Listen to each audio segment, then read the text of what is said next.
Même que vous vouliez souligner ce soir, c'est la vaccination des Français de l'étranger. Oui, j'ai posé une question au gouvernement la semaine dernière, puisqu'il y a une véritable problématique. Les Français de l'étranger se sont fait vacciner bien souvent à l'étranger. C'était d'ailleurs une préconisation du gouvernement qui disait que lorsque c'était possible, qu'on se fasse vacciner localement. Dans certains pays, on a été vacciné par le vaccin chinois ou le vaccin russe.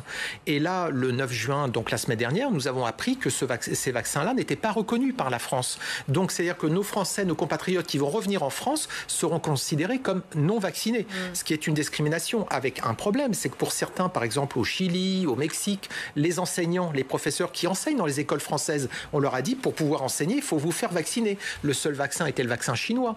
Donc on les a incités à se vacciner avec le vaccin chinois et maintenant on leur dit ça compte pas. Et alors qu'est-ce qui se passe quand ils vont revenir? Ils doivent donc considérer qu'ils doivent faire des tas de tests.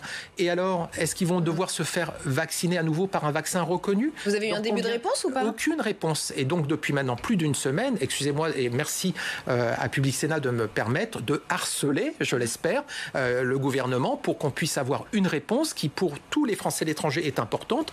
Il faut imaginer aussi que parfois, ils ne reviennent que pour 2 semaines en vacances. Donc, ils seront là, ils vont devoir, pour certains pays, se mettre en quarantaine.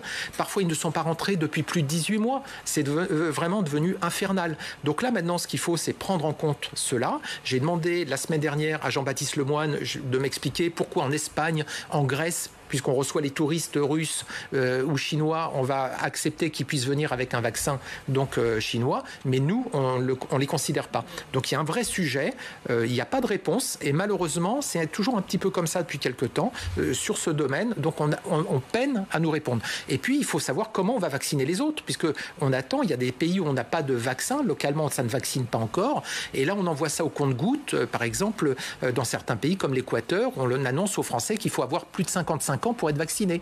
Donc il n'y a toujours pas de réponse pour les moins de 55 ans. Vous voyez, ici on commence à vacciner les plus de 12 ans, mais par exemple en Équateur, les Français d'Équateur, moins de 55 ans, pas de chance.